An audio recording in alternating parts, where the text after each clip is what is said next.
Did you ever hear of Kong? Why, yes.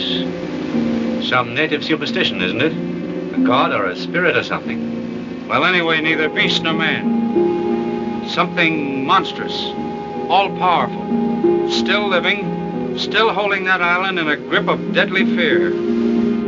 Well, every legend has a basis of truth.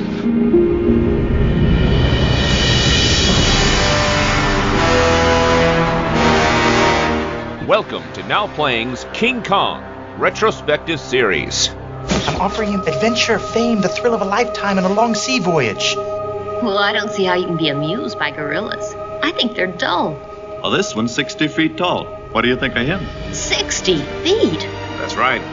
This is Kong, the strongest living creature on Earth. Hosted by Stuart. I was just afraid that you might be one of those self-obsessed literary types. The Tweety twerp with his nose in this book. Jacob. I'm on the level. No funny business. Trust me and keep your chin up. And Arnie. Here we are. Just one big happy family. This podcast may contain detailed plot spoilers and mild language. You sure about this? We're primates, too. Listener discretion is advised. It's time to show Kong that man is king. We hope you enjoy the show. Lights, cameras, Kong! Today we're discussing King Kong Lives, starring Brian Kerwin, Linda Hamilton, John Ashton, Peter Michael Goetz, directed by John Gillerman. This is the Now Playing co-host who's a primate too, Arnie. Sometimes dead is better. It's Stuart. You're going to need a doctor when you get a whiff of my gas. This is Jacob. Oh boy, we've reached it. See, this is why I'm probably not a Kong guy. Like, this was the Kong I knew. This was the one that ran on cable when I came home from 7th grade. King Kong came out in 1976. Why did it take 10 years for Kong 2 to hit the screen? There are a bunch of reasons, starting with Dino actually was very disappointed. Even though King Kong was the second biggest grossing film of all time, it beat The Godfather, it wasn't able to beat Jaws. And the fish movie that didn't make people cry made $125 million, and King Kong, the tearjerker, only made $90 million. And so Dino was like, you know what? I'm going to try again. I'm going to make Orca the killer whale. Oh, no. Have you guys ever seen that movie? I have not seen it, but I know of it. Oh, yeah. It's scarred for life. You know, most people know Bo Derek from 10, you know, the braids, nudity, and all that. No, I remember this chick's leg getting bit off by Orca. Like, that's the money shot in that movie, and maybe you'll cry in it. I don't know. It is a ripoff of Jaws, and it did not make as much money, but it is more entertaining than Jaws the Revenge, and they may have even ripped it off, because it has a similar... Is the orca psychic? Is it following people to get revenge? There is some, yes, personification, supernatural stuff going on there with the fish and his priorities that, yes, feels like it was a warm-up for that fourth Jaws movie. But it's also worth pointing out, Universal at this point co-owns Kong, has some say in what Dino makes, and once, you know, they made Jaws, so like once he's making Orca, they're like, yeah, we're not into you doing anything more with Kong. And they weren't really into making Kong. Like, the disaster movie craze was kind of dying in the late 70s. If you remember, the ones at the end, like The Swarm, you ever seen that one, the Killer Bees one? Yes, I have. Oh, boy. Or Airport. I mean, they did all the popular disasters. They had to dig deep for these later ones. They dug deep. Paul Newman had a volcano movie with Pat Morita that was really bad. It just wasn't a hot time to do more disasters once they were getting towards the 80s. Time for new things. And Dino had other things going on. We've talked about them. Last month, we talked about one of his very expensive epics, Flash Gordon. That was going to be his Star Wars. So, you know, and then he had Conan, he had Stephen King. We've covered some of that stuff. Dune, you know, he got David Lynch started off there. So, you know, he was trying to start his new studio that was based in Wilmington, North Carolina. And so he was trying to raise money. And the reason why he went back to Kong was he thought that if this is my biggest hit, putting out another one will mean I'm flush with cash and I can make other flops like I'm known to do. And more interestingly, it's perfectly synced with the release of Universal Studios' new ride. They have an attraction they're building into their Los Angeles studio tour called King Kong Encounter, where visitors ride a tram into the New York City backlot, and a screaming animatronic Kong is awaiting them and swatting down news choppers. Oh, it's great. I loved it as a kid going through that thing. They did it in Florida, too. I had a great time going on that. Yeah, that's Kongfrontation. That took that ride and improved it when they opened Universal Studios Orlando. But yeah, in 86, this was the first time Kong was making an appearance in any park. And so Dino was like, oh, we can use their marketing to jump out, and we'll try to come out that summer. And so the last hurdle to get over is, how do you bring King Kong back? If you remember, the last time they tried this, Son of Kong, nobody liked that. And Dino was adamant. We are not remaking Son of Kong. I gotta disagree. I saw the end of this film.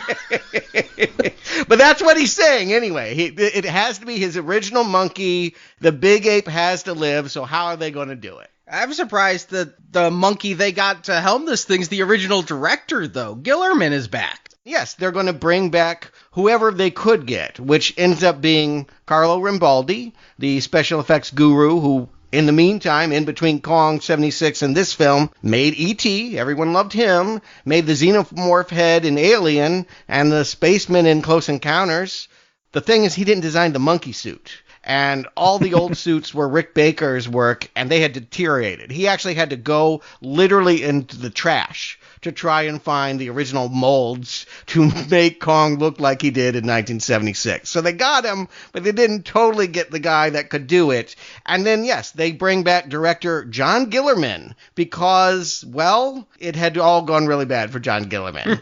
First of all, he was almost fired from the original movie. He was known for breaking chairs, throwing things at the screen during the screening of the dailies. Extras and people on the crew talked about him constantly punching them and throwing them to the ground. And Dino really, again, he knew that this man's artistry was why the movie was as good as it was, but he really had to ask, is this a lawsuit waiting to happen? Would I be better off? Will I make more money closing down this production than letting him run the set this way? So Gillerman probably did not want to return, but he ultimately made Sheena.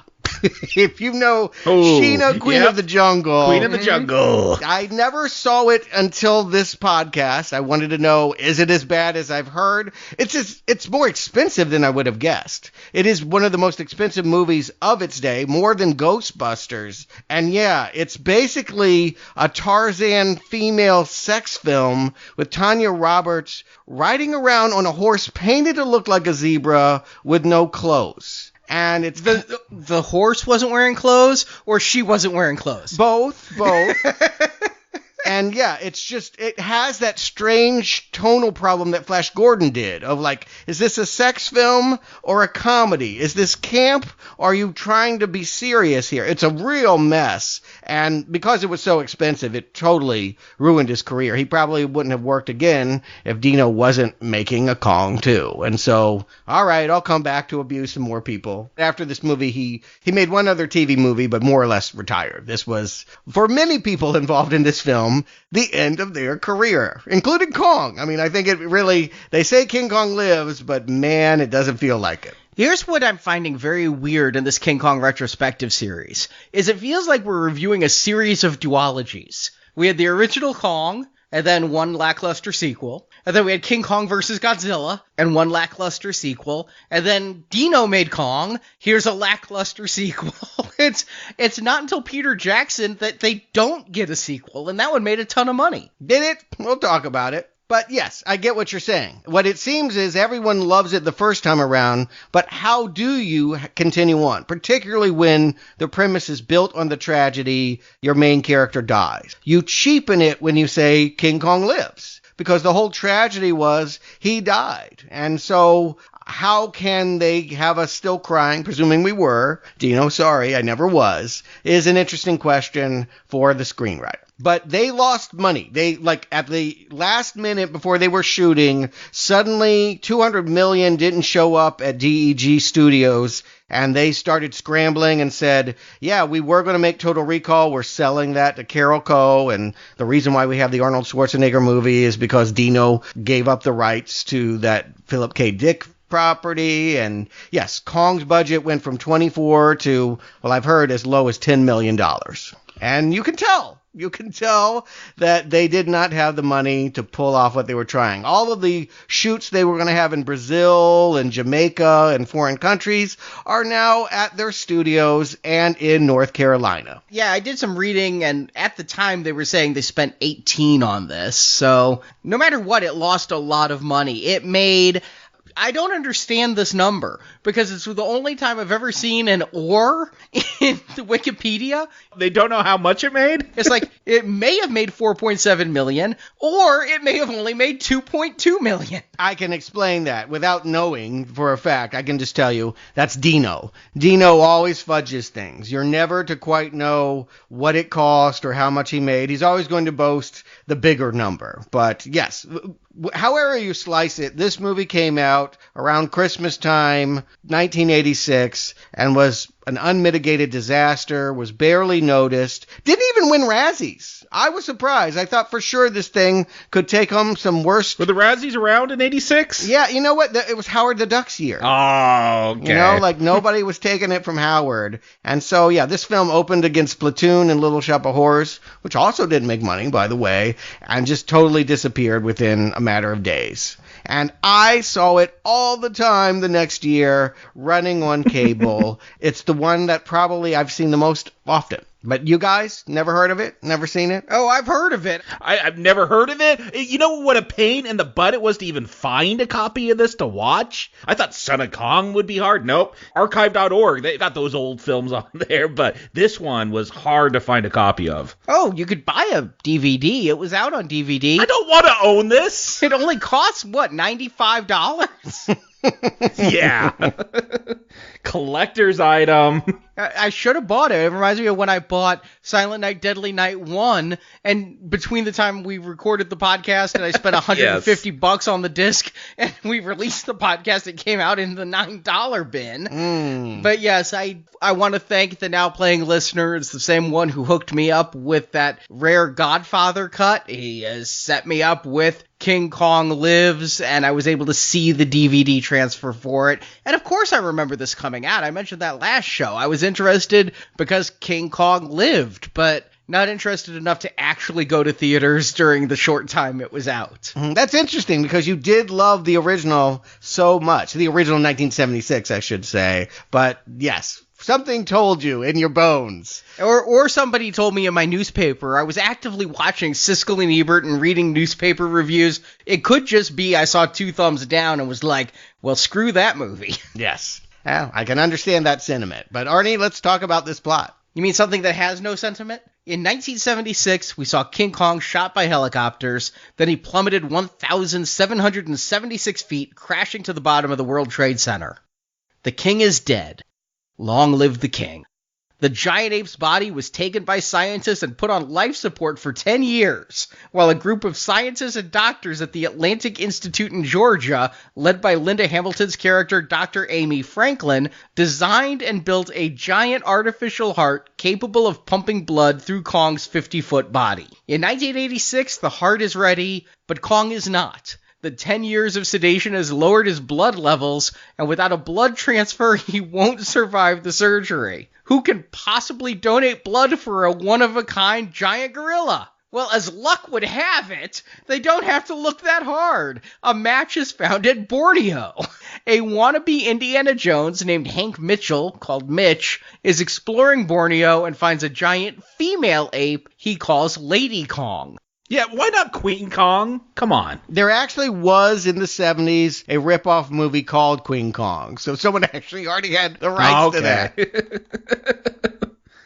He knocks her out and sells her to the highest bidder, which is the Atlantic Institute. Using Lady Kong's blood, King Kong is brought back to life with the artificial heart. But Kong can smell the female gorilla miles away, and he breaks out of the Institute and takes Lady Kong into the Georgian wilderness, where they hide and hump. To subdue the two giant gorillas, the army is called in, led by Lieutenant Colonel Archie Nevitt, played by Beverly Hills Cop's John Ashton. He's committed to killing Kong, so Mitch and Dr. Franklin go on their own to find the apes. Dr. Franklin knows Kong's artificial heart isn't properly calibrated, and if not fixed by her remote control, then he will die. While they follow the apes, Mitch and Amy fall in love and do some humping of their own. Lady Kong is captured, and King Kong jumps off a cliff and is presumed dead. Months pass, and King Kong has survived healing in the wilderness. Meanwhile, Lady Kong is brought to term and ready to give birth. But Lady Kong isn't getting good veterinary care, so Amy and Mitch try to break her out. Mitch has secured some land in Borneo where Lady Kong can live in peace. But King Kong is discovered, and he's hunted by the military and by a redneck militia. It's what you get for hiding out in the Appalachians. Angry, Kong starts to kill his hunters, including Lieutenant Colonel Nevitt, but in his rampage, he destroys the remote control that could regulate his heart. Kong reaches Lady Kong just as she's giving birth. Thank God off screen, that's not some afterbirth I want to see. Kong's artificial heart gives out, but he lives just long enough to meet the Son of Kong. And Lady Kong and Son of Kong are taken to their reserve in Borneo to live undisturbed as credits roll. So, yes, they do work in a Son of Kong. They were thinking about legacy. This is, despite the title, King Kong dies. Tears already forming in my eyes. But in the beginning here, what they're trying to tell you is, and I think it's a hard concept to grasp, yes, in 1976, what we saw was not fatal. Does anyone remember Baby Faye? Like Faye from the first King Kong movie? Nope. Baby Faye. She was a big headline. She was the first person to receive a baboon heart transplant in 1984.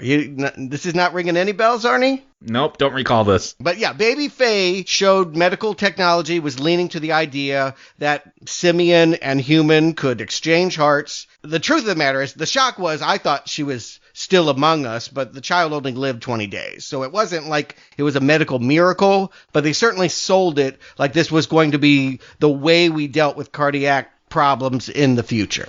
What I do remember in the mid-'80s, because my father was a cardiologist, not a surgeon, but several surgeons in his practice, was the invention of the artificial heart. And my father's involvement in the first artificial heart transplant in our city. Really? Yeah. Your dad did that? No, he's not a surgeon. My father was the medical doctor who worked with the patient before and after the surgery, because if you've ever had surgery, surgeons like to cut and then leave you. You know, they cut them and leave them. Okay. Yeah, 1983 is the first one. Barney Clark is his name. He was a 61-year-old dentist. And again, my sense was like, yay, we did this amazing thing. We built a mechanical heart, and it replaced his organic heart, and he lived 112 days. Like, did it get better? Like, I don't feel like anybody does this anymore, right? It's an invention that went away. Your dad didn't keep doing this, right? Like, this was a fad? They still do it. Okay. 85% of transplant patients return to work or other activities they previously enjoyed, and 75% of them live at least 5 years. Okay. That's come a long way since my memory of, I believe it was RoboCop 2 with the Honda, Suzuki, you choose your heart. So all this is happening in the early 80s, and even though it wasn't a huge lease on life at that time, you can see why a screenwriter would think, this is the answer. Kong fell off the building, we heard his heart thumping to a stop, but if we get him a new heart, hey, there it is. That's a stupid fucking idea. The dude was shot with 80 million bullets, a heart transplant. Yeah, he also fell off the World Trade Center. His bones are dust. Be that as it may, Ronald Shusett thought that this would be an idea that they could use as camp, that they would have to tweak this, but take what was going on in modern medical science and kind of satirize it here with King Kong. And so he wrote it with the idea that it would be funny, and then had the further idea that Kong would also need a blood transfusion and would get that from a Lady Kong. He is right. This is funny when you think about it. It doesn't play funny, but he's got the right instinct to make it camp. Not funny, haha, funny, ridiculous. No, it was funny, haha, on the page, and then Dino said, That's it. It's brilliant. At last they will cry. I will make them cry again. Jeez, he really wants us to cry during this, doesn't he? Yes, Dino didn't understand that this was stupid. And Dino thought that this was completely normal and that we would, again, he had the same tragic storyline set up for his sequel. I'm not going to outright say Dino was high on drugs, but I will say this is the same year he hired Stephen King to do Maximum Overdrive. Yeah, no, Dino was crazy. I mean, everyone that works with him will tell you that. It's why so many people didn't come back to this. Jeff Bridges tells a very funny story about how Dino came up to him at the end of the shoot and is like, Jeff, I got 2 words for you. Kong 2. And Jeff is like, oh yeah? I got 2 words for you.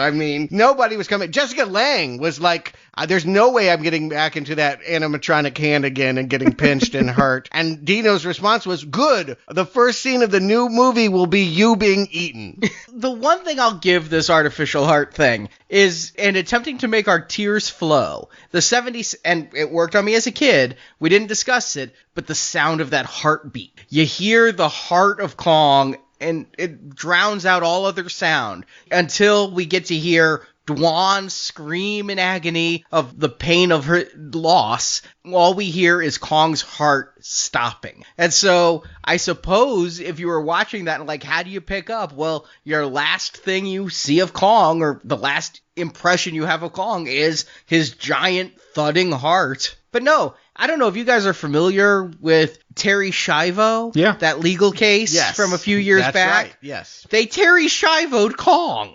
Is that? I don't know if he has civil rights where like he could demand to be pulled off life support. He's just an animal. Hold on now. According to King Kong vs. Godzilla, what about Kong's civil rights? Yeah, Japan's more progressive than us. No, yeah, if this had been made in the 90s, it probably would have had lawyers arguing these things, the John Grisham era. But right now, it's very convenient. And again, they had money that got pulled where they were going to restage and they were going to walk you through how the ape was actually lifted out of this, kept alive, and brought to Atlanta, which, by the way, is nowhere near New York City. I mean, that is quite a feat to get them there. Do they say Atlanta? Because I kept trying to figure out, I'm like, are they in Florida? Because alligators are going to show up. Are there alligators in Atlanta? Atlanta, Georgia, with the Atlantic Institute. Oh, okay. When the apes run away, I think they do go to the Everglades. I think they head south. But it's, you know what, Dino's sense of geography is not good. They are on a back lot. Obviously, yes.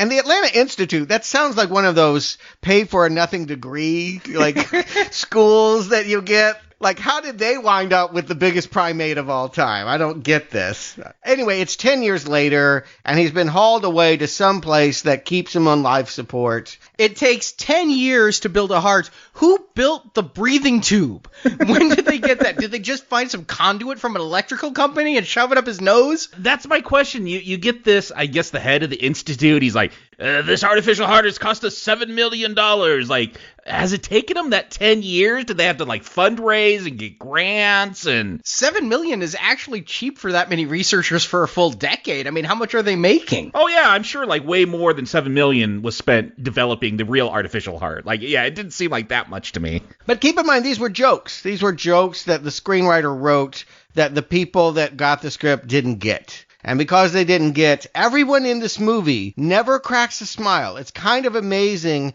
how straight everyone plays this. If I saw my career going with this movie, I wouldn't smile either. I definitely think that there's a way to make this work. I definitely think you could take this script. Again, Flash Gordon had a sense of fun, and some of those people knew what movie they were in. You know, you just play into it, you know, tongue poking out of your cheek there. But no, they look miserable. When I see Linda Hamilton here, she is furious, right?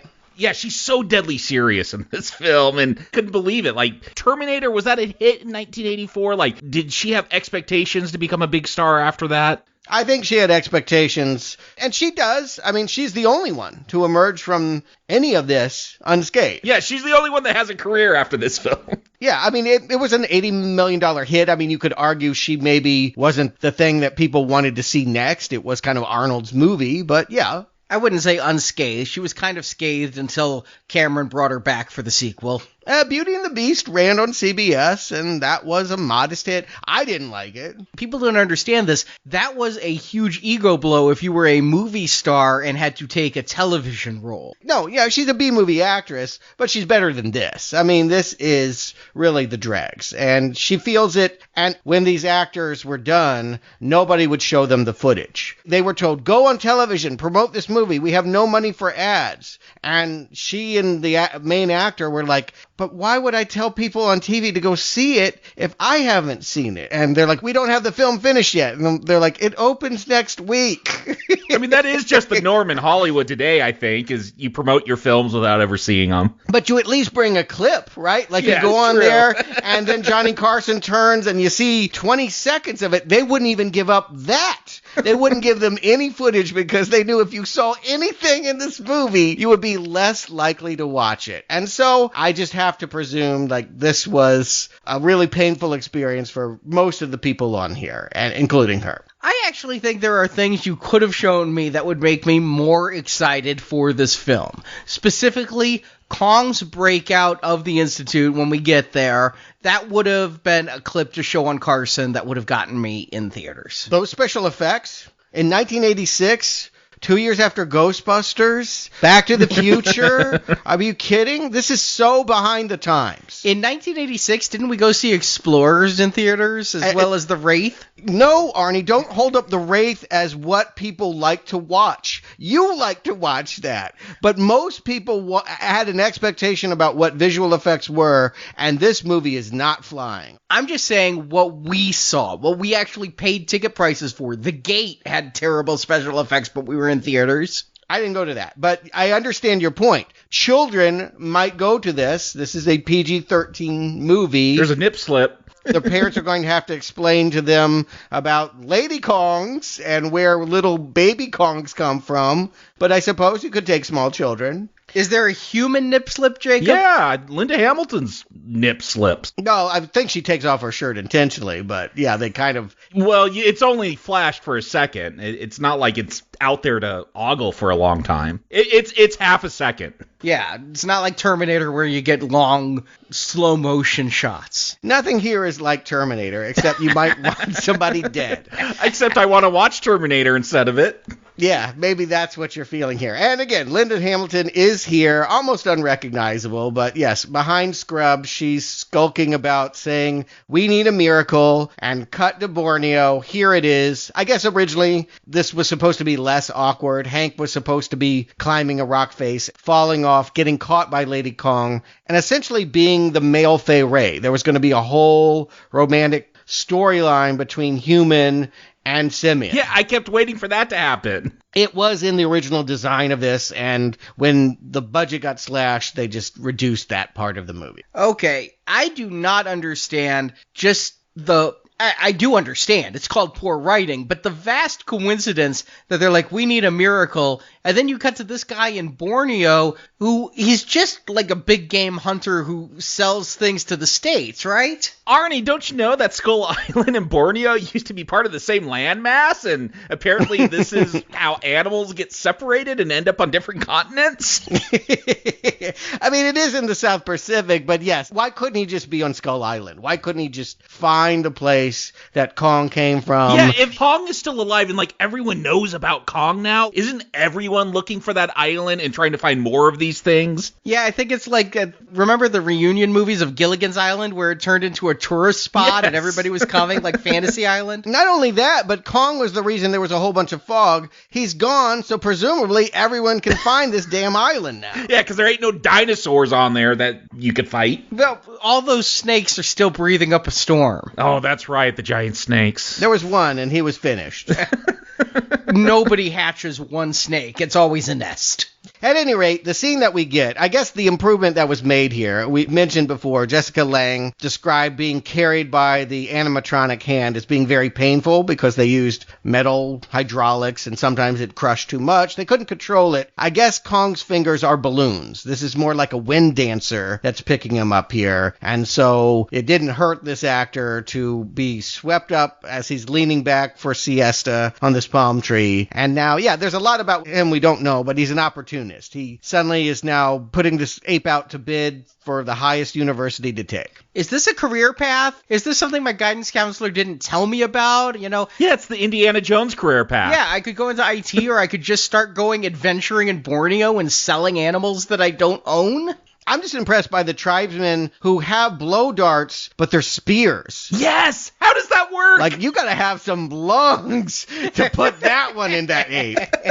And are they, like, dipped in, not poison, but something to put Lady Kong to sleep? Yeah, presumably they're drugged up or something like that. But imagine trying to blow a javelin 50 feet. Yeah, no, I know, it's crazy. I mean, like, that's, woo! Yeah, I'm like, they have blow darts. Why are spears coming out? But this movie does blow, so it has no problem doing this. And there's a whole thing with, like, proportion, too, right? We see this giant Lady Kong, and then we see the airplane, and I'm like, how is she in that airplane? Like, it's obviously a very small freight plane. I was hoping that once again, Lady Kong was being held by, being dragged by the four limbs like we've seen Kong have happen a couple times. Get some yellow balloons, right? Just like do that one again. I love that bit. But that would be silly, and Dino's making a tragedy. It is a tragedy, this film. He's taking this deadly serious. This has the production values of a Japanese monster movie, but it has none of the fun. But I've never seen a Japanese monster movie that gave its female monster memories. And I have to say, that is hysterical because they just sag like the world's worst man boobs. Yeah. What is the thought on this? Like, that is what makes her a lady? We have to give her tits. Well, I believe, wouldn't that be accurate? They're mammals, mammary, breasts. Can you tell the difference between a male and female gorilla based on their torso? I don't think I could. I don't know. It's not my skill. They're totally different sizes, but these ones are the same size. I'm no Diane Fossey, but what I'm really getting at is this just a way of getting away with boobs all the time in a PG-13 movie? And are the under 13 crowd happy about this? No. I'm not happy now because Google will forever have in my search history gorilla tits. But yes, female gorillas have tits and there's no hair on them. So the hair just stops and there's some boobies. Okay. They didn't have to do this. Again, these are Kongs. They're not gorillas. You could shape them however you might like. But yes, it seems to be the thrill of this movie, kind of like Flash Gordon, that they're getting away with something, that Lady Kong has these big gazoombas and everyone is pretending not to see them. If they were getting away with something, wouldn't they have made them pert? Tried to make them sexy in any way? Yeah, I didn't think, having heard you guys, make jokes about it before I saw this, I was expecting it to be way worse. I was kind of let down by her tits. Oh, I'm so sorry that I oversold this. She's not Dolly Parton, but I do feel like there is something subversive going on here. These are the most realistic looking tits in Hollywood in the 80s. Well, perhaps. But there was the age for it. It's worth pointing out this was when plastic surgeons were getting those implants. And so, yes, this is completely scientifically accurate. I'm showing my ignorance. I will move on and simply say, oh boy, Lady Kong. So here she is, dropped off for the blood transfusion, and yeah, totally fine. They skim over this, but he gets the blood he needs. She's put on a warehouse down the street, and Linda Hamilton goes to town with some really giant instruments. By that, you mean like needles, not like... I mean a giant hacksaw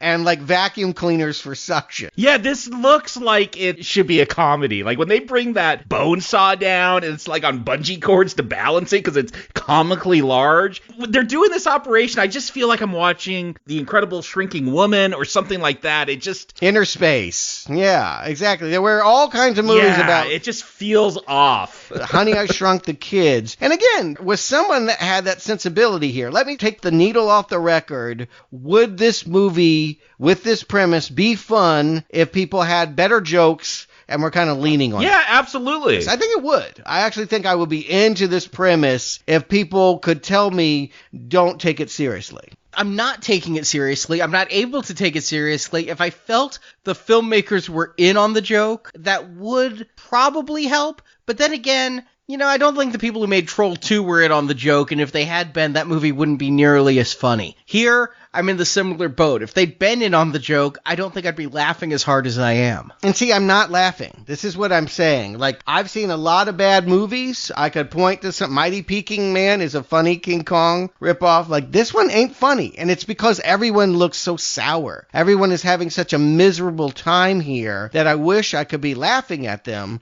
but they just make me feel bad for doing that. The only one that doesn't feel like they're sour is Hank. Like, he feels like he's in a totally different movie. When he gives them Lady Kong, he's upset that they took too much blood. They only need a plasma. They put the blood back in you. I was a college student. I sold plasma. I know how that works.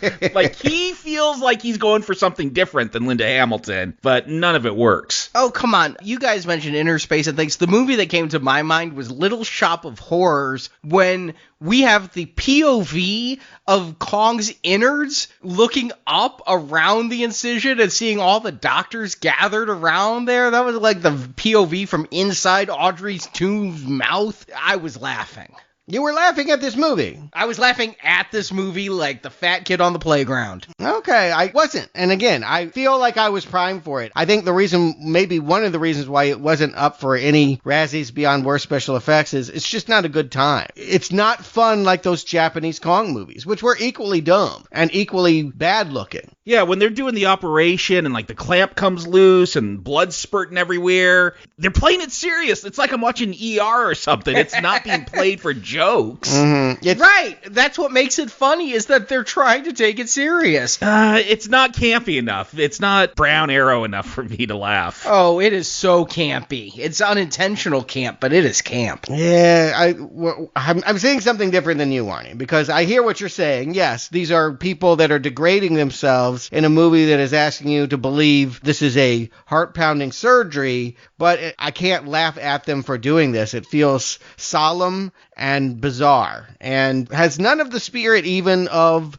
the last movie. It's strange to think that John Gillerman made Kong 76 because it has none of the feel of it. On top of course, it couldn't look like it because they don't have the money, but this feels like it was made by entirely different people. 10 years on in a career in ruins, it is a totally different person with a totally different budget. Let us not oversell the auteur theory to say that Spielberg could have made Jurassic Park on a $10 million budget. If your funds are limited, you're not going to get the A-list talents under you as far as effects people, cameramen, sound effects, all of it, and acting. And then you're not going to be able to sell special effects, and this does not sell any special effects. When we have that close-up of King Kong's eyes as he's waking up, it is so obviously black pancake makeup over some human eyes. Yeah, but this was the budget for most movies of that era. And again, we can't agree on what the budget is. Maybe it was as low as 10, or maybe it was 18. That's a pretty substantial budget for any movie of that era. And it does not look like movies of this era. This movie looks like it was made in 1976, and it feels really like Grindhouse. The Kong suits are, I think, as good as 76's. They're so much better than those Japanese ones where we could see the stitching and the zippers. And yet, when I could see the stitching and the zippers, it works better.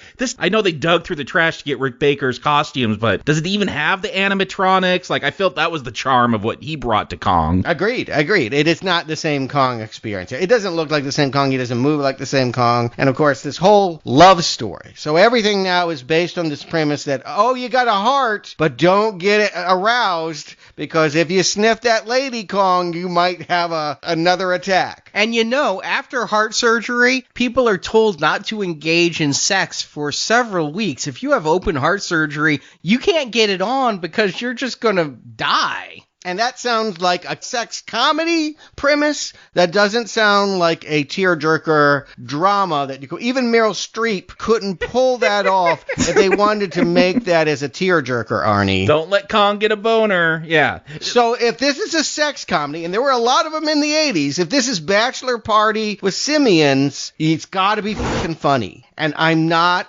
laughing, damn it. And are you telling me, so this is all pheromones? That's how the Kongs know about each other? Because I was wondering, I'm like, are they psychic? Do they smell each other? Can they hear each other? If they were psychic? It was unclear to me. Well, if you recall, he was able to track down Dwan in a underground Manhattan bar, and he was flaring those nostrils. Yeah, that's assuming there's continuity between these films, and I don't make that assumption. I thought Lady Kong might be in heat, and if there's a dog in heat a block down, my dog will know about it. So I don't know if you'd say pheromones or just odors, but Kong's sniffing something he likes. Is there a reason why he's not pursuing Dwan, other than the fact that Jessica Lange said absolutely under no circumstance? Shouldn't Kong still be in love with her, though? I gotta imagine there's been some brain damage, memory loss. Who knows what's going on with Kong mentally? A facial paralysis is obviously here because he is not making the faces.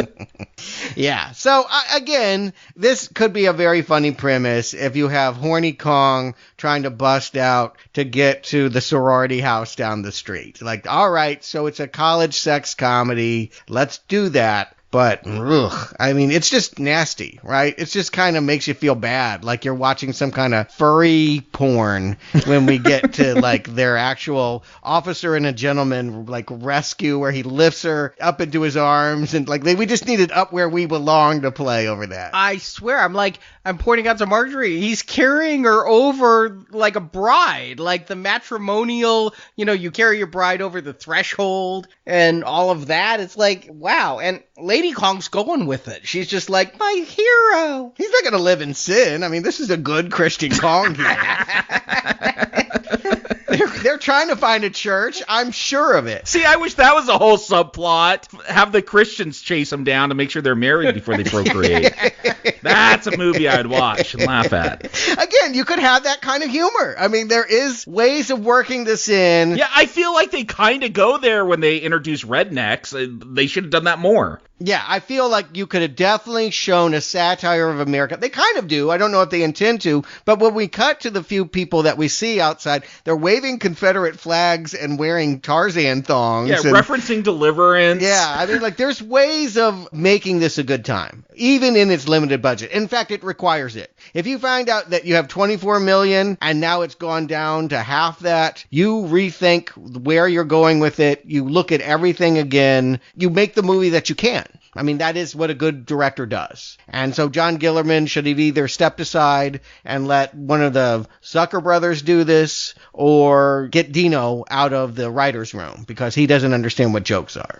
But Dino wants us to cry. He's not going for humor. Nobody in this is trying to make a comedic film. They're trying to make a serious film, which is where the comedy lies, is in seeing them so deadly serious about something so fucking ridiculous. Usually that's true, but here, really, you're laughing a lot. Oh my God, I can't stop. I'm laughing harder than I laughed at the Rush Hour films, and that was quite a bit. Oh, wow. Okay. My face is stone face. I'm watching this and just, it feels gross. Oh, come on. When Kong is breaking out and you've got the security guard trying to get a radio to work, he's not running. He's not doing anything to stop Kong. He's not afraid of Kong. He's banging on the radio to work. That is unintentional funny. Yeah, the one good Brown Arrow moment for me is, Kong carries off Lady Kong, and they're, like, out in the woods. He finds a snake, and he's, like, trying to impress her. Ooh, have this snake. And she ain't gonna have none of that. You don't give Lady Kong snake on a first date. Well, she's more refined than that. Don't they later say they're herbivores? Yeah, but he needs protein. He needs 2,000 pounds of protein a day, and I don't think he's eating soybeans. Maybe it was an Adam and Eve metaphor. Maybe this movie's just too deep for me. But I was literally screaming at the TV, please stop this. I cannot take watching these men in ape suits pantomime this date. Are we supposed to be, like, won over with this love story between ape and ape? Correct. So this is funny. That's what Dino wants us to do, like, just fall in love with this. But yes, are we to buy into any of this? I think we are, because of the contrast between the humans and the apes. Like, they are in some ways validating the behavior and emulating the behavior that Kong and Lady Kong are having. It's not real clear why, but Amy doesn't like Hank. I think she thinks of him as an opportunist, but guess what? You wanted a miracle and a blood transfusion. I don't know why you're mad that he brought you Lady Kong. And they, in driving a 4x4 down an off-road forest, fall in love and decide to get into a sleeping bag that I'm hoping one of these Kongs mistakes for an unpeeled banana and just eats. Yeah, that's another hilarious moment when Linda Hamilton finally gives into Hank and like throws open her sleeping bag with that come hither look. Like, oh, I'm rolling my eyes so hard. I'm like, is this supposed to be romantic? Are we supposed to love this love story?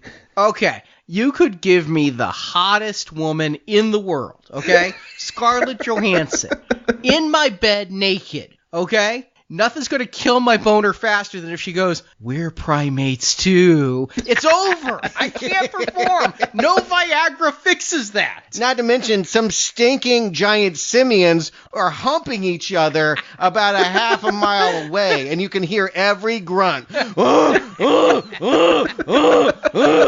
You know what? I got a headache tonight, honey. I can't. This is what they call monogamous group sex, where you have sex in the same vicinity as other people, but only sleep with your partner. Yeah, but this is also mixed with furries and bestiality. It's all kind of crazy. Yeah, I've been acting like none of it's funny. Some of this is funny, but for a lot of stretch of this movie, my judgment of a bad movie that is entertaining is how often I'm engaged with what's going on, and most of this is a chore to sit through. I think there's one actor who knows what movie he's in. John Ashton shows up at the 30-minute mark as the lieutenant colonel in charge of Operation Kongs.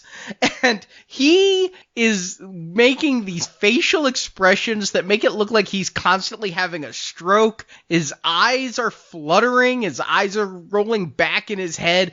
And he is chewing up that scenery. I think he knows what he's in. I think he might be doing a parody of Dino, or maybe John Gillerman. It was said the cast and crew were so against the director, the special effects team were making dolls of him, and in some of these shots where like he's stepping on cars and all, like Kong is actually crushing the director. Like, these are unhappy people that are on this set. I think you might have a soft spot for this actor because he was a supporting character in Beverly Hills Cop, right? I'll never forgive him for not coming back for part 3, though, so no soft spots. Oh, well, I never saw part 3. You're lucky. I'm sure I won't avoid it forever.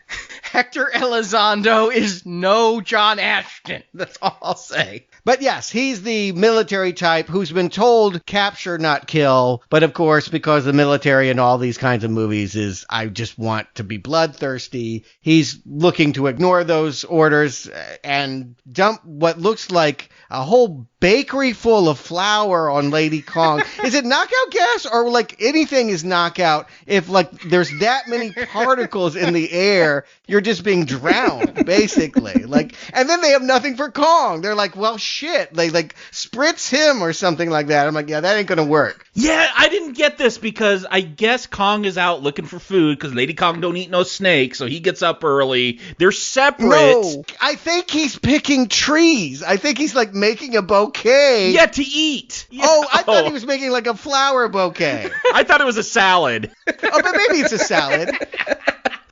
I thought it was flowers too, and I was laughing. Yeah, that was funny. But they catch Lady Kong, and then King Kong comes in to save her. And instead of just gassing Kong, they like just push him back, and then they try to capture it. It's like, just gas him too. Take both of them. You don't have to clear one out before you get the other. I don't think they have any gas anymore, so they have something called concussion grenades, which tell me how that works. And he gets mad, starts throwing rocks, and then they have this pitiful thunderstorm. It's basically like the equivalent of like going to your light fixture and turning the lights on and off. The rain effects, all of it is, it's just awful. And Kong just decides, is he committing suicide or is he trying to get away from the storm? I thought the concussion grenades, which are a real thing, by the way, I thought it blew him off the side. Oh, I thought he jumped. It's hard to tell.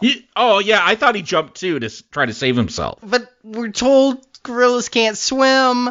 I mean, in another movie. I know, but again, I don't believe there's any continuity between this and 1976 Kong. This is its own thing. I just don't see. I mean, I guess I was about to say, I don't see a gorilla having the reasoning that I need to jump onto the water and the water will be okay instead of a ground because these people are shooting me. But then again, I also don't see too many gorillas that pick flowers for their mates. So what do I know? But they think he's dead because Linda Hamilton has been dragging this IBM computer along in her knapsack, and it has the heart monitor. It's flatlined. So he temporarily, maybe it was the cold water. Well, he hits his head on a rock, and that thing gushes blood. Like, they really are telling us he's dead. Fooled ya. Sure. But, like, they make it look like he died. There's so much blood. And it's 1986 computer technology. I'm not willing to bet that she just lost connectivity because of water. The artificial heart being underwater would make it look flatlined. Sure, maybe so. At any rate, Kong gets away. Lady Kong is captured.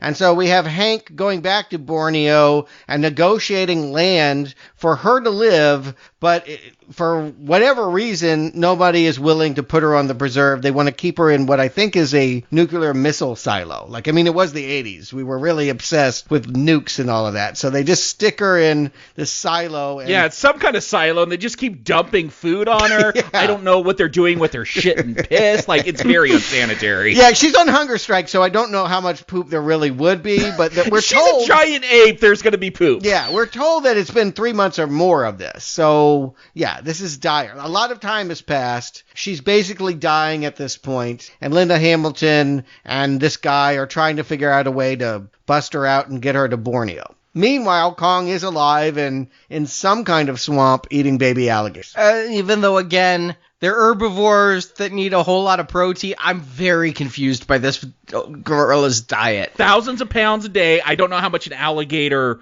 weighs, but I figure people are going to start noticing a lack of alligators in the area. He's ruining the ecosystem. Like, I love that he, is picking the bones. He's eating it like KFC. He's, chewing all the meat off the bones and throwing the bones out. At one point, he's 4 alligators are hanging out of his mouth. It's like a whole thing going on there. I'm like, just one at a time, dude. Chew your food. It's ridiculous. But, yeah, it's a funny kind of image to have. It begs the question, what did he eat on Kong Island? I guess he had the soma berries, right? And the snakes. You keep going back to that one snake. But he tried to feed Lady Kong a snake, and no, that's not a euphemism. Yeah, well, maybe it is.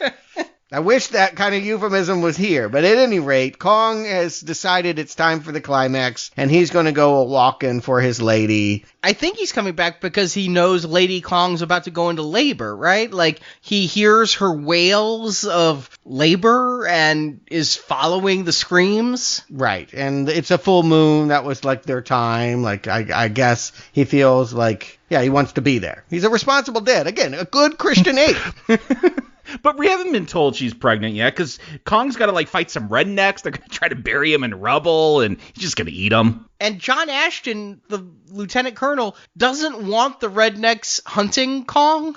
No, that's a common complaint. We don't want militias and posses. We want to be the ones to ensure justice prevails. This feels lifted from Jaws. That was always a fun scene about the 2 guys that just try to go out on the dock and catch him with a lure and almost drag the whole dock into the water.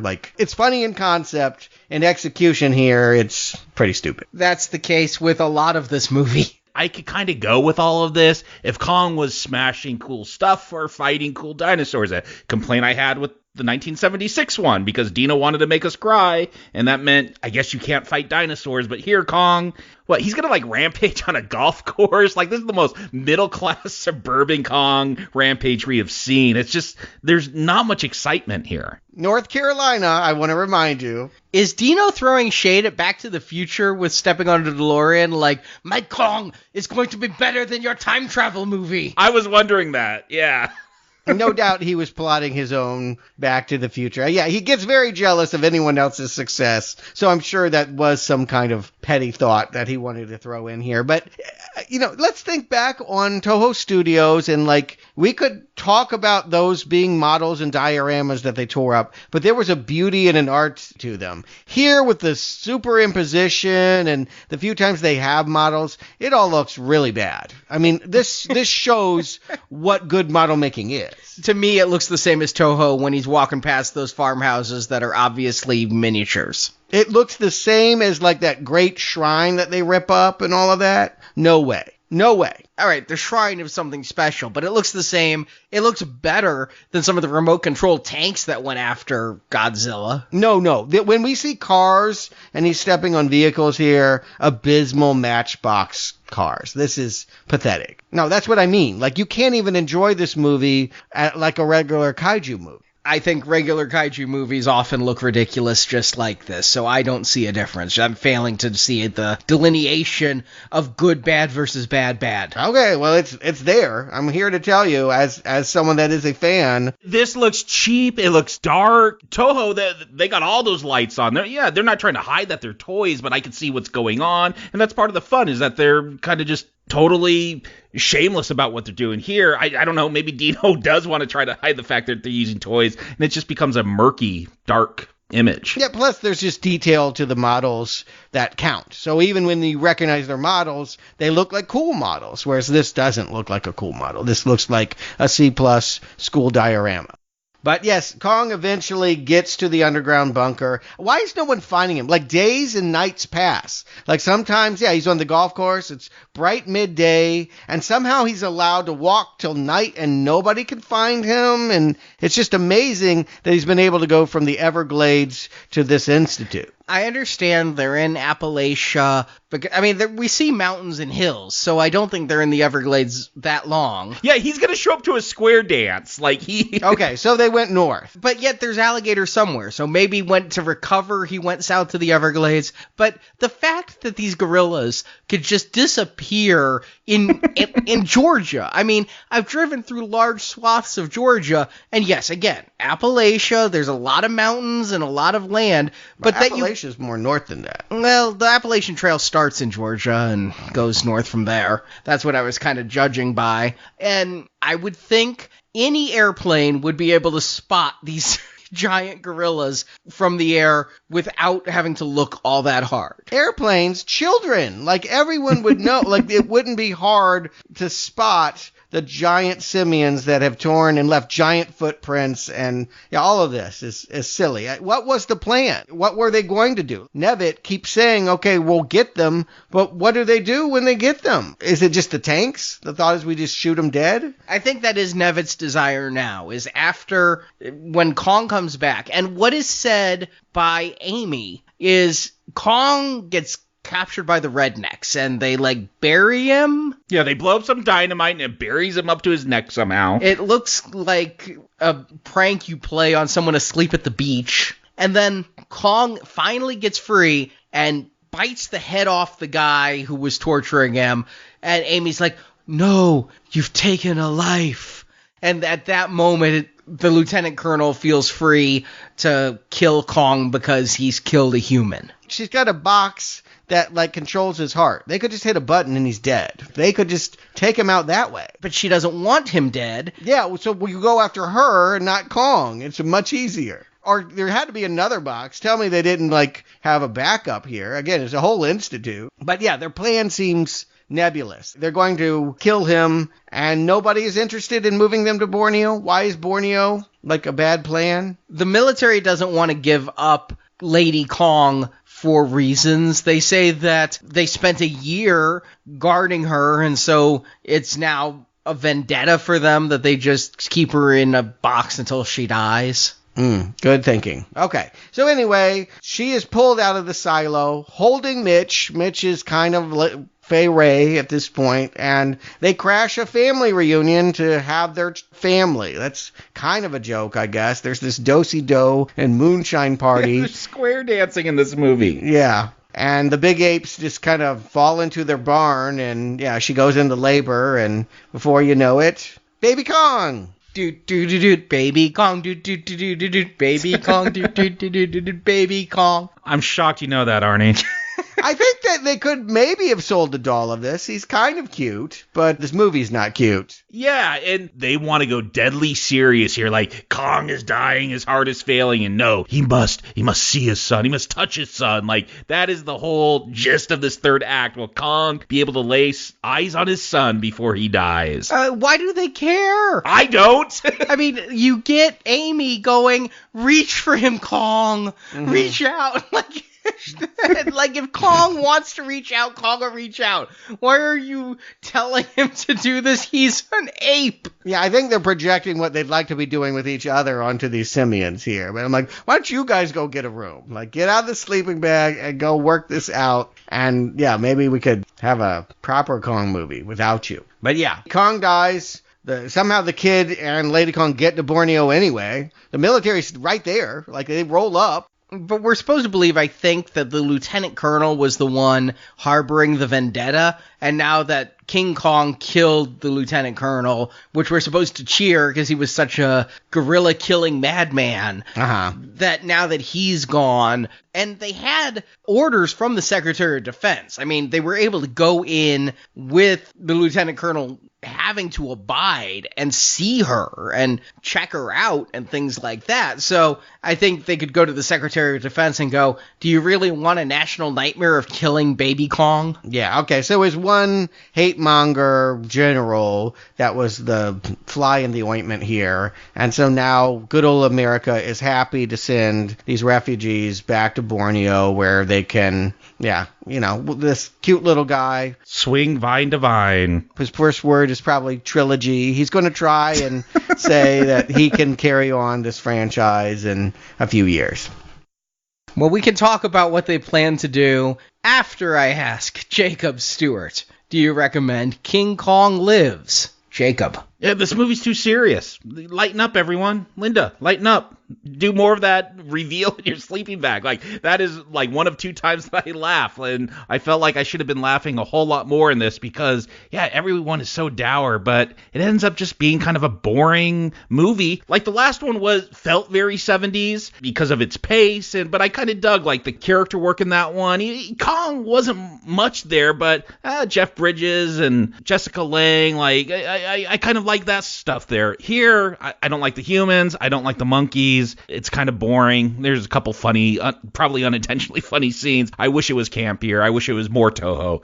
Not recommend. Stewart. Yeah, what a fall. I mean, you'd have better luck surviving going off the Empire State Building than trying to survive this pathetic sequel. The 80s had so many dysfunctional family dramas. This was the perfect antidote to that. You could have made the Kramer versus Kramer or Ordinary People parody with apes and had a good time. Godzilla came back in 1985. That was a lot of fun. Why couldn't you just make a kaiju movie? Why does Dino believe that he has E.T.? Dino is a delusional film producer, and he has the resume to prove it, because he's made so many stupid, crazy, over-the-top movies, and most of them are enjoyable for exactly that reason. But this is not Flash Gordon. I don't feel like many people are going to watch this and go, oh, I love this movie. It has some laughs. Yes, indeed. You pointed out a few. I think we've relished the few kernels where it was genuinely over-the-top crazy. But no, for the most part, dour, serious as a heart attack, Kong's lowest cinematic moment. And unfortunately, things are actually going to get worse for him. It's the lowest moment now, but once he moves on to animation in a decade later, it gets worse. We'll talk about that. But right now, I mean, yeah, this is the reddest of errors. And I had to think hard. Is this a red arrow or a brown arrow? I mean, either way, I recognize this is a giant pile of gorilla shit. The question is it so bad it's good, or is it just so bad it's bad? Yeah, were you laughing? I mean, I think that's the way to measure that. Was it fun? I was. I mean, from the bad special effects, when Mitch and Amy are in an airplane, did you guys notice you can see through Mitch's shirt to the ground? That's how bad the blue screen was. I mean, you saw trees going through his chest. Only one thing can save this movie. A miracle. I'm going to give it that miracle. The line "We're Primates too" is going to tip the scales in favor of a recommend for so bad it's fucking good. Okay, I guess, yeah, we're just going to disagree on the qualifications of that. It's so bad. I'm halfway there with you. But again, you'd watch this again? With people. I mean, I only like to watch bad movies like Troll 2 and things with other people, and then I'm basically watching a live reaction video and I'm laughing through them. I never would watch Troll 2 again on my own. But you think this is as good as Troll 2? Nothing is as good as Troll 2. Yeah. But this is on the spectrum. Wow. Low. I mean, again, if it's a guilty pleasure, this is not one of the best bad movies I've ever seen. And again, I get why Howard the Duck would get the Razzie over this. But I think that the TV series spin-off Dino was wanting would have been even worse. Really? He was talking to Filmation Studios for an animated spin-off of this movie starring the son of Kong. The series would be called Kid Kong. And there were ideas like he could change his sizes at will. So he'd be giant King Kong and then little Kid Kong. And he'd visit different planets. I mean, Filmation brought us He-Man and all that other stuff. I mean, this sounds like something they do, frankly. I like the idea that was pitched about he goes underwater in a submarine made out of giant coconuts called the Coconautilus. Yeah, this is Dino, man. His mind is amazing. His thought processes, I guess it's, when it hits, it is extravagant and extraordinary. But man, I can see why so many people find him difficult to work with, because obviously there's a cartoon in Kong, but that ain't it. And it ain't what we get next either. I want to just say that, yes, Kong picks himself up from this debacle and slinks off to the 90s, looks at Disney, who has a lot of success turning musicals out of fairy tales, and says, let's do that with Kong. Let's remake Beauty and the Beast as the Mighty Kong. Wow, I watched this. I couldn't do it in one sitting. It's 70 minutes. That's why we're not covering it. It was direct to video. It is not a feature length. You couldn't do 70 minutes in one sitting? I couldn't do 70 minutes in one sitting. That says a lot about the quality. And when I did the final 30 minutes later that night, Marjorie wanted to stab me for making her in the vicinity of that movie for 30 minutes. The songs are bad. The dialogue is bad. The animation sucks. There we go. Let's really hone in on that. Because, yeah, the guy who had directed this, his biggest credit was producing the Fonz and Laverne and Shirley cartoons from the 1980s. I don't even remember those. And the guy that wrote this wrote King Kong Escapes. So, yes, the aspiration truly is Beauty and the Beast. They are trying to say we can make a Disney fairy tale with the voice of the Little Mermaid. Jodie Benson is playing Anne here, and Dudley Moore, in his last screen role before he exits this earth, he is playing Denim, and they're singing and dancing. It's why it takes the same amount of time as the 1933 movie to get to Kong. I couldn't believe it, but it is just the same stretch of time because they got all these bad musical numbers to get through. Some make no damn sense. There's literally a song where they sing about Anne's character name in the movie. It never matters. We never bring up that character again, but they're going to sing for 3 minutes about her fake character name. Yeah, and then they have a subplot about this little boy named Ricky and his pet chimpanzee Chips, and this is not the way to go with this. And of course, once we get to Kong, nothing is going to happen. He's not killing any dinos, he's not stomping on any tribesmen, he doesn't even die at the end. But the tribesmen, this is the most racist King Kong movie there ever was. These tribesmen are so terrible. There's a guy in a body-size shield skull mask going ooga booga booga. I mean, this is Song of the South bad. It's culturally insensitive. I mean, I think it is. Yes, it was made by Japanese. Again, it was timed for release same month as the Matthew Broderick Godzilla. I mean, the captain, who is Scottish for reasons, is able to speak to the natives by going, unga, unga, big boss chief, unga. I mean, this is racist as hell, but there's one funny line. One line got a true legitimate laugh out of me. Near the end of the film, Denim is talking to Anne, and it's like, we're going to take him out of here. We're going to have him live on some land in New Jersey. And Ann goes, King Kong can't live in New Jersey. No one can. I didn't even catch that line. I was probably falling asleep at this point. But yeah, I just want to point out that because this is made for children, again, fairy tales, they could do this. They have sad endings. Like Bambi's mom got shot. They could have Kong die at the end and do what the fairy tale requires. I thought for sure it would end kind of like one of the Soho ones, and he'd get back to the island. Like, we'd have the Empire State Building, but they'd actually bring a net, and we'd end with him return to Skull Island. No, they bring planes to shoot at him, and he falls off the Empire State Building just like the regular one. I'm like, wow, they killed Kong in the cartoon? And then Chips prays, and Kong's eyes flutter open, and that's the end. I'm like, well, is he going to go on a rampage again? Like, is this just going to continue? Like, it just stops at that point. No, he got it out of his system. Maybe he's going to sing. You know, maybe that's the one thing they could do. At least Kong doesn't sing in the musical. I think that they were going to kill him, and somebody somewhere veered off course at the last second and said, we can't do that, and all they could do was open an eye to let people know, see, he's not dead, kids don't cry. Yeah, I guess, but again, even if you're going to make a different ending, I feel like you could have saved him in a different way. Like, I feel like it was a really bizarre choice in a truly terrible movie, and it got worse. Kong the Animated Series. You know about this one? I do not. Okay. No idea. Yeah, it takes a page from Jurassic Park. It says, okay, Kong did fall off the Empire State Building, but there was a geneticist there to take his DNA, mix it with her grandsons, and create a new clone Kong that has a psychic link with this grandson, and now they travel the world with a female tribe woman from Skull Island and a surfer dude trying to find magic stones. This isn't Jurassic Park. This is Jurassic World 2 with the little girl velociraptor, right? Oh, I was going to say it's Jurassic Park 3 with the talking raptor.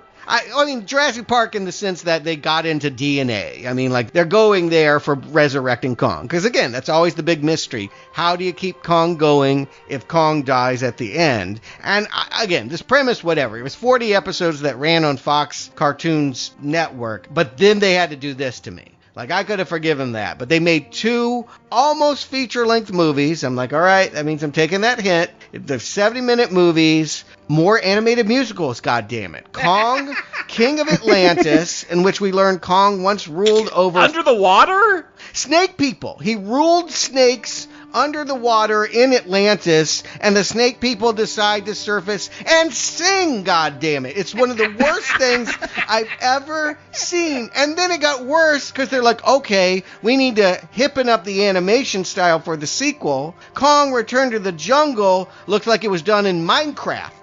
And, like, it's all this, like, blocky computer effects that supposedly brings back Kong to New York, but, like, you can tell that ape is, like, not walking on anything. He's just floating on geometric shapes.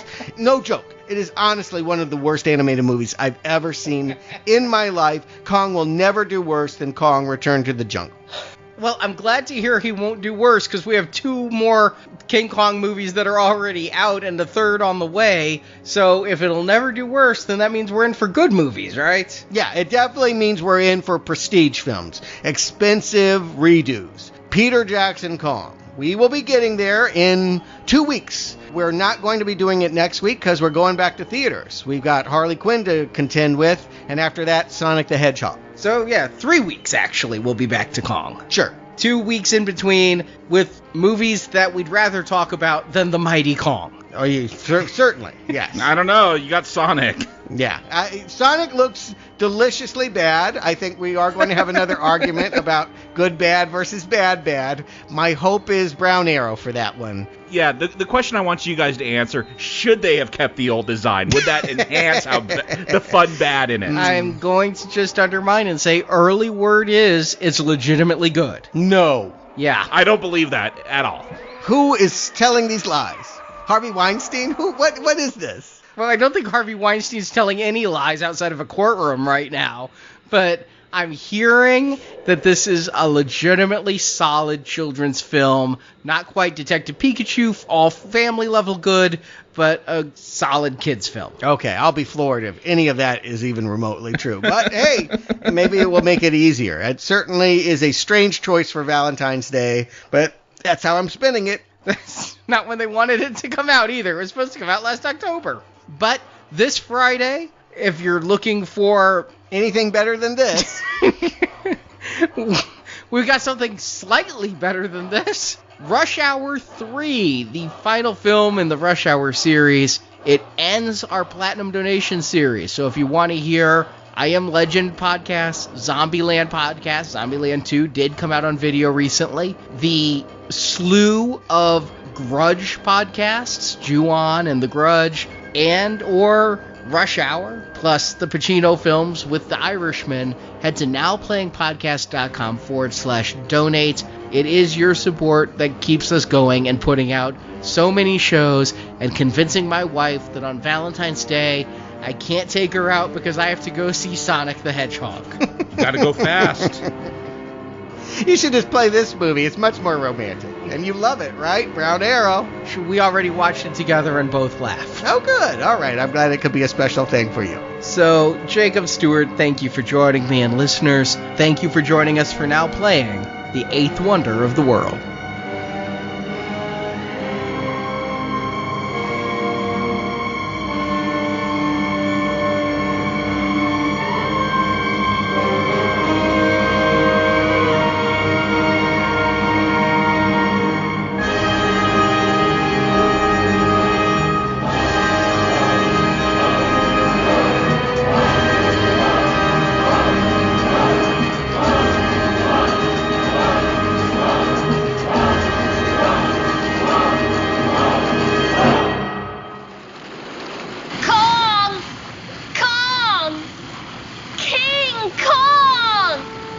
Don't call. Yeah, let him go. But he's going. He's going home. I think he's had enough of what we call civilization. Thank you for listening to this Now Playing Podcast movie review. It's no use. The show, it's over. It's done. I'm done. We hope you've enjoyed the show. Holy mackerel, what a show! If you enjoyed this show, please tell others. You can help us out by leaving us a 5-star review on Stitcher, Podbean, iTunes, or your other podcast store of choice. Word will get out. It always does. Want to hear more reviews like this one? You can find hundreds of other movie reviews at our website, nowplayingpodcast.com. Switch it on, like this, and you'll get my matching. In our archives section are over 800 reviews. Listen to our hosts discuss horror, sci-fi, comedy, action, drama, and more. Plus, you can hear reviews of every movie based on Marvel or DC Comics. Wait till those candy asses in New York hear about this one. A new, totally free movie review podcast is posted every Tuesday, so come back each week for another new show. This island is just the beginning. There's more out there. What do you mean, more? This world never belonged to us. It belonged to them. The question is how long before they take it back. Kong is not the only king. Now Playing relies on listener support to keep operating. Do you suppose he knew he was saving my life? Do you suppose he knew he was helping us? Of course not.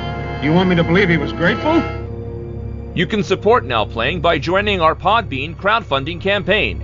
Backers can get early access to reviews, unedited reviews, exclusive shows not available anywhere else, and more. Details are at nowplayingpatron.com. I am a realist, and I need you. So I am going to be generous. I will let you go without a bit of trouble and with lots of cash.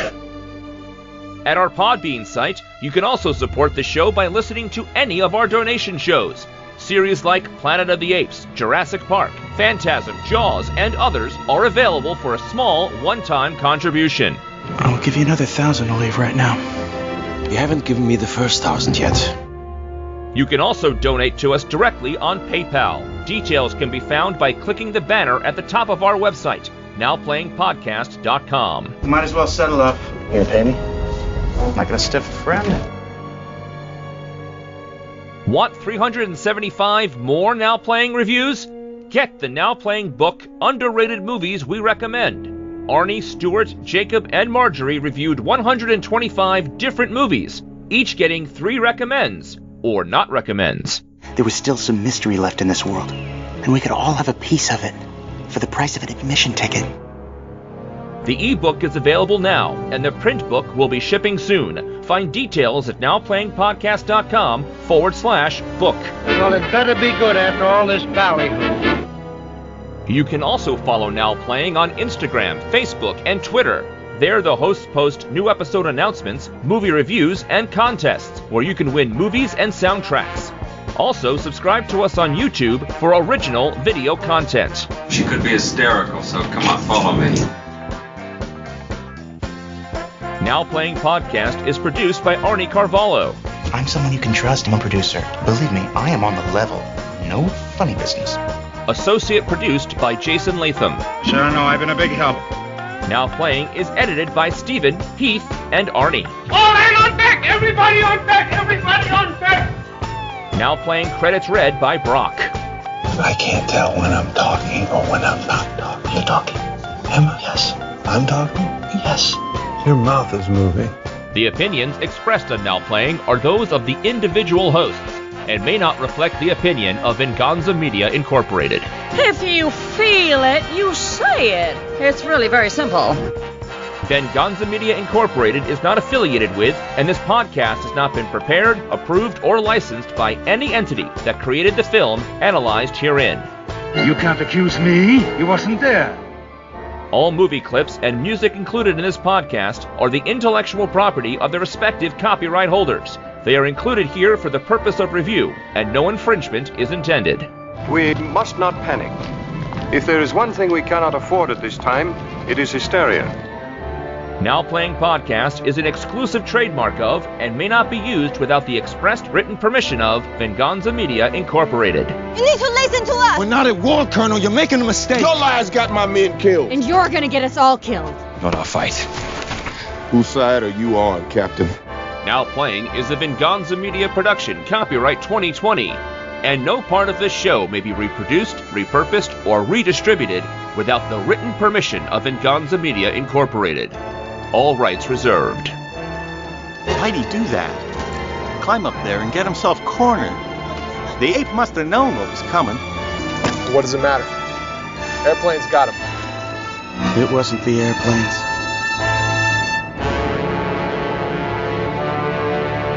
It was beauty killed the beast.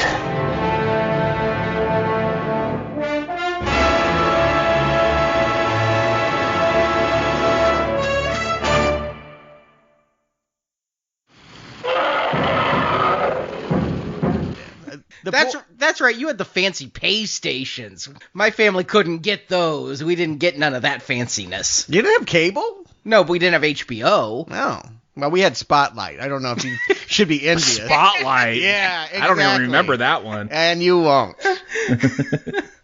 But anyway. Apparently Spotlight had King Kong Lives.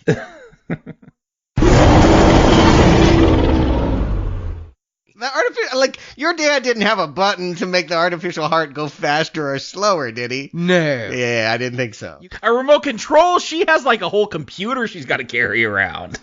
Well, it has to have good range. These days, I do understand that they can do something with pacemakers and Bluetooth, though, so. I mean, I have a type 1 diabetic daughter who has sensors in her body that communicate to her phone through Bluetooth, telling us what her blood sugar is, so. I had a coworker who was diabetic who was beta testing that technology a few years back. And could you imagine the hacker who gets control of your pacemaker? Yeah, that is scary. This sounds like a movie. Who would be in that movie? Lance Hendrickson, I feel like. Well, maybe Lance Hendrickson. I'm picturing it as we just get Jason Statham and rip off his crank films with something with a pacemaker. Oh, you're aiming too high. This is definitely like Razzie territory. Have you seen Statham act? Meanwhile, Lady Kong is brought to term and ready to give birth. But Lady Kong isn't good at veterinary care, but Lady Kong isn't getting good veterinary She isn't good at it She's either. probably not good at it either, yeah. No. She just, like, cups a pond and, like, pours it on her boyfriend. Yeah, this will treat those bullet wounds.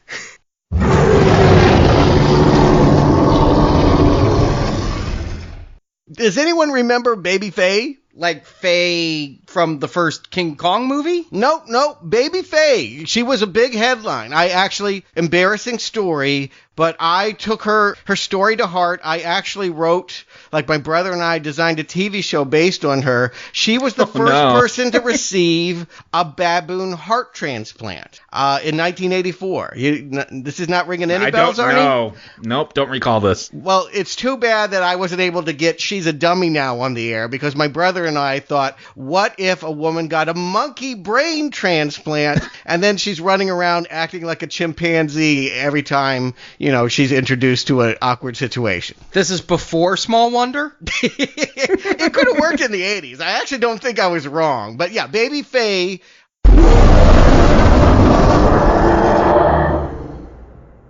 85% of transplant patients return to work or other activities they previously enjoyed.